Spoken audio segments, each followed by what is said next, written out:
നമസ്കാരം. എങ്ങനെ നമുക്ക് കാട്ടുതീയോ ബുഷ് ഫയറോ പോലെയുള്ള നാച്ചുറൽ ഡിസാസ്റ്റേഴ്സിനെതിരെ മുൻകരുതലുകൾ എടുക്കാം? ആദ്യമായി തീപിടുത്തം എങ്ങനെ ഉണ്ടാകുന്നെന്ന് നമുക്ക് മനസ്സിലാക്കാം.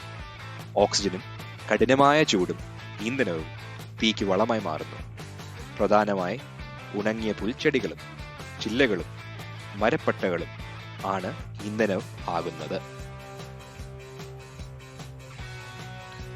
നമ്മുടെ വീടിന്റെ സുരക്ഷയ്ക്ക് വേണ്ടി ആദ്യമായി നമ്മുടെ ഭാഗത്തുനിന്ന് എന്തെല്ലാം ചെയ്യാം? പതിവായി പറമ്പിലെയും വീടിന്റെ 4 ചുറ്റുവട്ടത്തിലെയും ഉള്ള പുല്ലുകൾ വെട്ടുക. ഉണങ്ങിയ പുല്ലും ചില്ലയും നീക്കം ചെയ്യുക. ഓടകൾ വൃത്തിയാക്കുക. മെറ്റൽ ഗട്ടർ ഗാർഡ് സ്ഥാപിക്കുക. നമ്മളൊരു ബുഷ് ഫയർ സാധ്യതയുള്ള പ്രദേശത്താണോ എന്ന് അന്വേഷിച്ച് മനസ്സിലാക്കുക. നമ്മുടെ കുടുംബത്തിന്റെ സുരക്ഷയ്ക്ക് വേണ്ടി ഒരു എമർജൻസി കിറ്റ് ബാഗ് കരുതി വെക്കുക. വളർത്തു മൃഗങ്ങൾക്ക് വേണ്ടിയിട്ടും ഒരു എമർജൻസി കിറ്റ് ബാഗ് കരുതി വെക്കുക. ഇവാക്യുവേഷൻ സെന്റേഴ്സ് അടയാളപ്പെടുത്തിയ മാപ്പ് കയ്യിൽ സൂക്ഷിക്കുക. അപകട സൂചനകൾക്ക് വേണ്ടിയിട്ട് SMS സബ്സ്ക്രൈബ് ചെയ്യുക.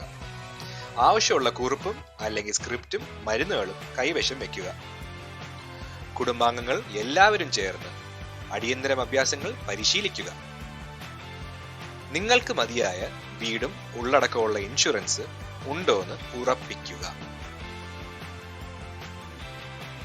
ദുരന്തങ്ങളെക്കുറിച്ച് കൂടുതൽ വിവരങ്ങൾക്ക് വേണ്ടിയിട്ട് www.mhub.org.au എന്നുള്ള വെബ്സൈറ്റ് സന്ദർശിക്കുക.